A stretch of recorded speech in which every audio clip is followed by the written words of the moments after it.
Welcome to Small Practice Support Information Session number 8. In this Law Society of Ireland recording, Michael Clean of the CX Company and CX Academy talks to Justin Purcell about optimizing customer experience.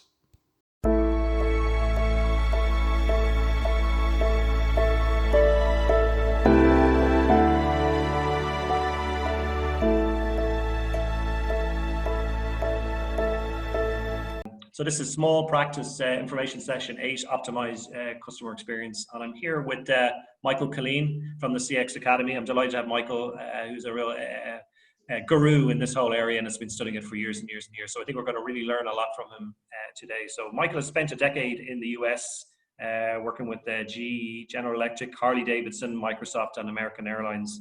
Michael has a wealth of experience in customer experience, practice working with international clients and scaling Irish companies. So he chairs the CX Company and the CX Academy. And he talks about how you can deliver CX excellence and benefits to your business. So by building loyalty, advocacy, reducing churn, creating motivated employees, decreasing the costs of acquiring new customers and generating new customers via cross-selling.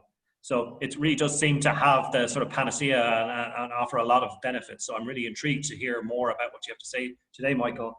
And one of the kernel questions that I've sort of coming out of all of this is, what's the difference, Michael, between customer service and customer experience? Super. All right. Well, first of all, thank you, Justin, for the invitation. And actually, that question that you've just raised is one that I'm going to cover in the presentation itself. And if you can't see my face, even better, because I'm panicking madly here because my slides aren't working. Hold on one sec. There we go. So I will cover that, Justin, if you don't mind, in a couple of slides down the line. But just before I start, thanks again. Appreciate the invitation. And just so that I can give some confidence to those of you who are participating in this session, a little bit about what we do as a group here in Ireland. We are responsible for the annual survey where we interview approximately 60,000 Irish consumers about pretty much all the businesses in Ireland and how they do. So from that, we learn so much about how Irish businesses are performing, and we create this index that we launch in October every year. And funny enough, the credit union, you probably hear the stories, have been the ones who've done very well over those years. But we cover banking, we cover retail and supermarkets and so on and so on. We don't get into the legal, and I've been relying on some other resources. Lisa, in particular, from Insight 6, shared with me some of her data to give me an indication how you guys are performing. So that just gives you an indication of where I'm coming from, and we're out in research for this year at the moment, and I'm going to share some of the early results with you.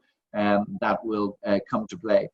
First thing I would say right away is, look, we are living in changing times, and I think from my own perspective, I think you will all feel it that we've completely heightened concerns for ourselves, our families, and this whole thing about keeping connected is so important. And I think the McKinsey quote is quite interesting and plays right into your hands. Those companies, I'm including yourselves in this, who care and innovate during the crisis. And we're able to anticipate your clients, what their habits were. But if you were going out of your way to help them during the crisis, they will never, ever forget you. And at the same time, if you weren't, they will never, ever forget that either. So it really is, you're sitting on a kind of a fence here, and so many companies have done an incredible job in this particular area. And what I would say to you is that your sector has basically suffered just as well as every other. So you're not in this alone.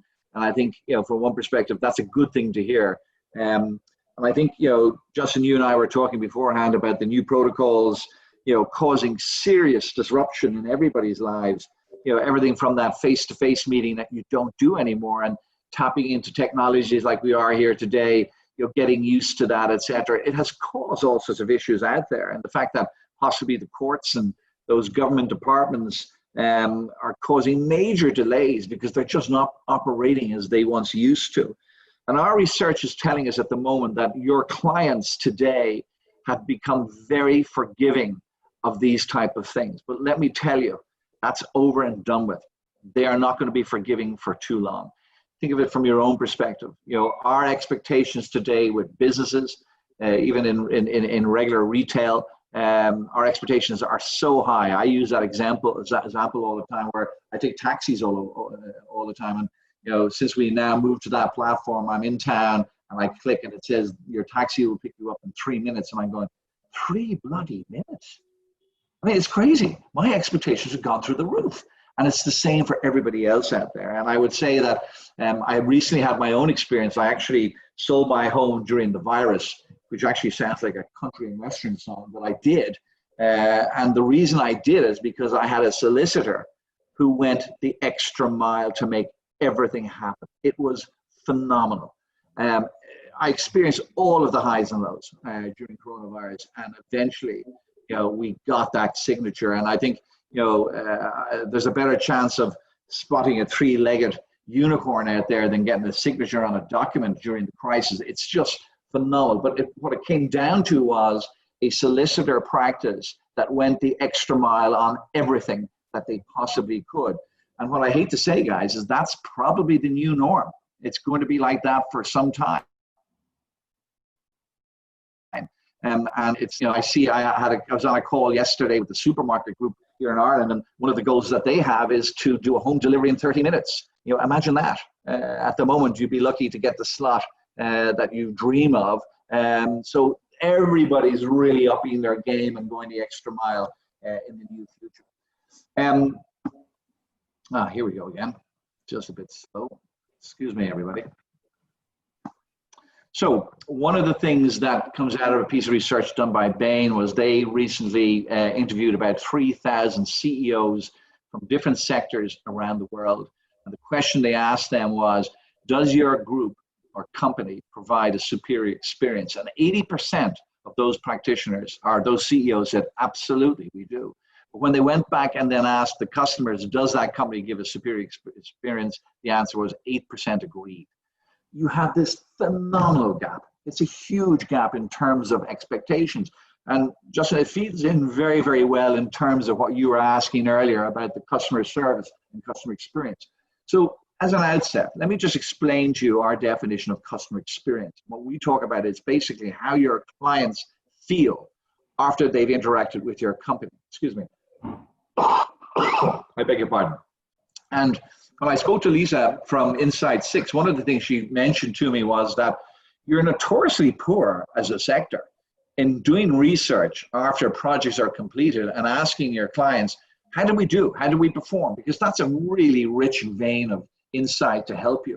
And I would suggest, you know, that's certainly an area you should be looking after. And if you remember, your customer experience will always be measured against my expectations. So when I'm dealing with my solicitor, I am expecting from the outset a highly professional relationship, a trustworthy, and so on. And you know, we say time and time again, think about the following. Half of you today are going to fly to London via Ryanair, and the other half will fly Aer Lingus. Those of you who are flying Ryanair, if you get a smile on your trip, you will be over the moon. And our expectations are so much higher when we are flying Aer Lingus. And it's the same when I'm dealing with your sector. I have the highest expectations of your sector compared to others that are out there. So finally, Justin, the question, what is the difference between customer service and customer experience? And what I would say is they are genuinely joined at the hip, but they are two completely different disciplines. One is all about the functional. It's whether you offer a website to share information, it's sending them information via mail, all of those. Maybe it's about, can I pay you with a credit card, and those things. They're all customer service issues. Customer experience is the fastest growing business discipline in the world right now because it's all about the emotions. It's about how your clients are feeling after they have dealt with you or during a project that they're dealing with you. Are they pulling their hair out? Are they highly satisfied with the service you've given them, etc.? And that's what the real difference is. It's the emotional versus the functional. So Michael, just to come in and say, you know, last week we talked about the process of generating customer leads, of how you answer the phone, how you collect the leads, how you discuss the leads. And I think that's part of the customer service and how you talk to your customers. And today we're talking about the experience that the potential client leaves with. Absolutely. And so, my expectations when I call a solicitor's office, my expectations are pretty high. So let me just walk you through what could possibly happen. I may leave a message on your website and it could be 2 days before you get back to me. Unacceptable in today's world. My expectations are so high. And when somebody does call me back, it should be a really interesting conversation about my needs, not tell me about how wonderful you are, etc., listening to me, etc. Because when I put down that phone, I'm going to ultimately make a quick decision on who I'm going to work with. And it's down to how I feel or how you made me feel. And it's, the best way of doing that is listening and listening and listening. And sometimes I suspect that there's probably too much selling going on in your world. But we'll talk a little bit about that because it doesn't suit your profession to be in that particular space. In terms of the critical element, you're all looking to differentiate yourselves as a business from your competitors, etc. And customer experience is the only way you will do that. Pretty much, if you look at the banking sector as an example, every bank offers pretty much the same products, the same price points, the same customer service, but they don't offer similar customer experiences. And it's exactly the same for yourselves.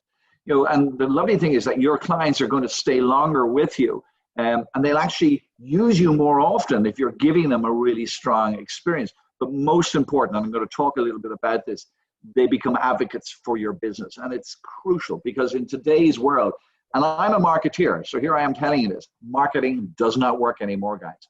Do not be investing tons of money in your marketing. Yes, build a website that is a good shop window for what you're doing. It's your business is about advocacy. It's predominantly, that's where your new business is coming from. And it must hurt terribly not being able to get out there to meet face to face, but all sectors are finding the same thing. But it also reduces your cost to serve customers or clients when you're giving a good experience because you're not constantly dealing with queries and so on. And the nice thing about this too, your staff are going to be very proud of working with a practice that is doing and that commits to what's right for your clients rather than what's right for the bottom line. So those are very positive things. What I've got here is a sales funnel turned on its side. Some of you will recognize this. And in the past, there's been far too much focus on the first three, which is all about that acquisition, attracting, converting, and closing. The new way of doing business is that it is our job to give our clients an amazing, or we call it a remarkable customer experience. And we use the word remarkable because you get them to remark that experience to other colleagues that they have. And that all happens in the tail that we've added to this sales funnel, and we call it delight.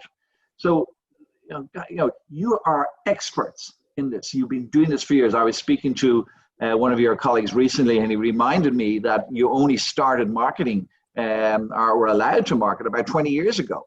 And, that's fine because, I don't go looking for a solicitor. I really don't. But if I need one, I will be talking to colleagues that I trust who are unbiased, not looking at ads, not wondering, what's going on. Although I do agree that social media, particularly, Google search is probably very strong in your space. If I wanted to write a will or something like that, I probably might start in that particular space. So you have to be active in that territory. But your job today is give your current clients an amazing experience so that they become your salespeople. That's our job. That's the job in every sector out there. And that's where you should be looking to move.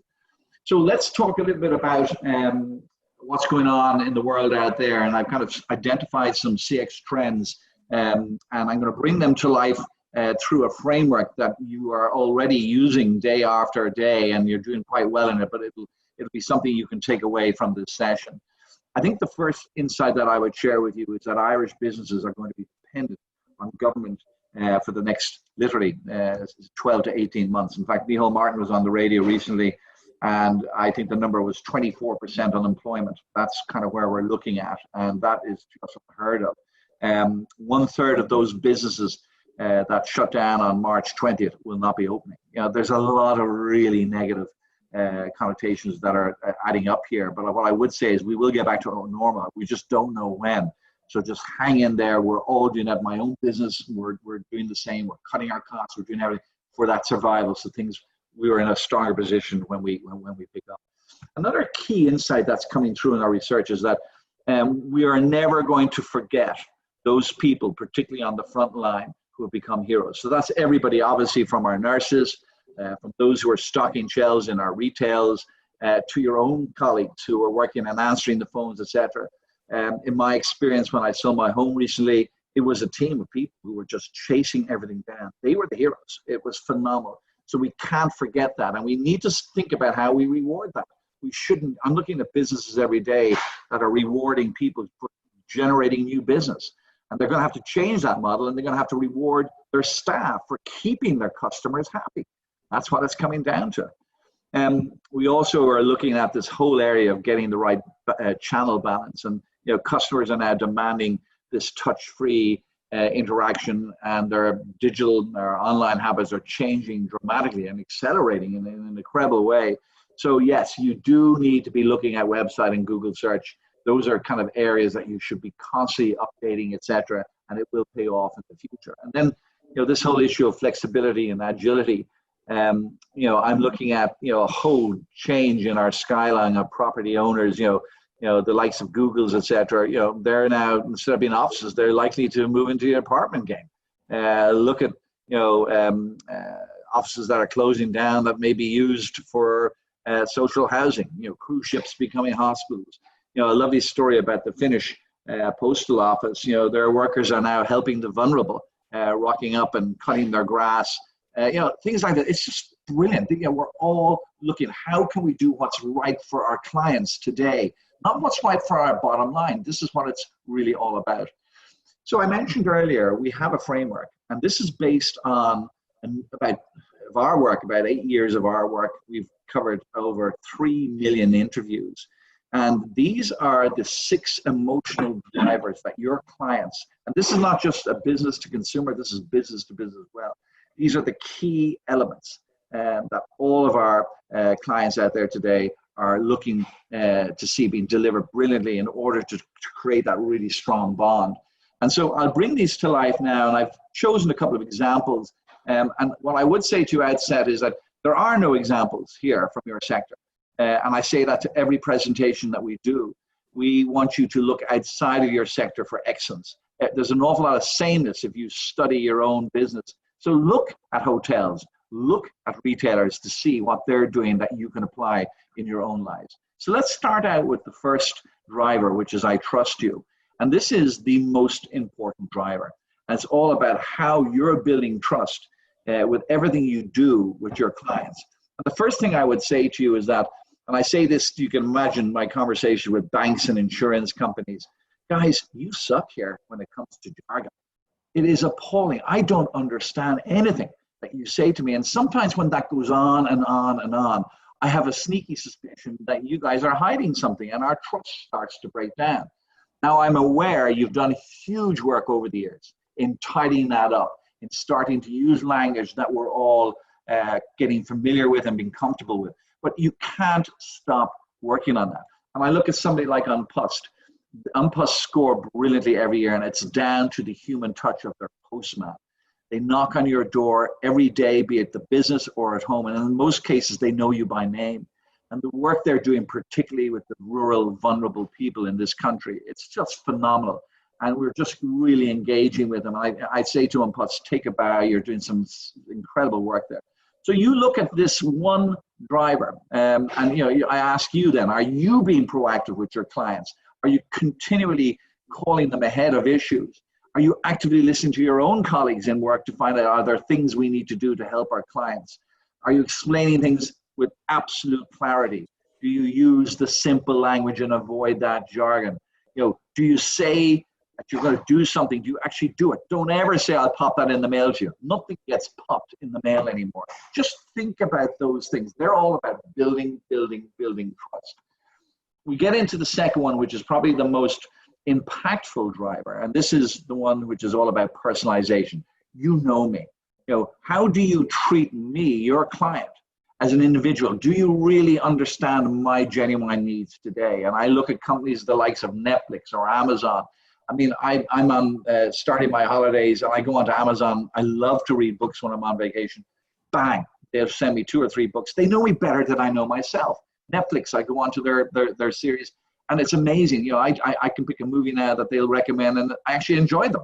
So, you know, I'm not suggesting that you guys have that data, but how can you give me things that are really show that you know me and you understand me? This is the fourth driver, and it's all about making it easy for your clients to do business with you.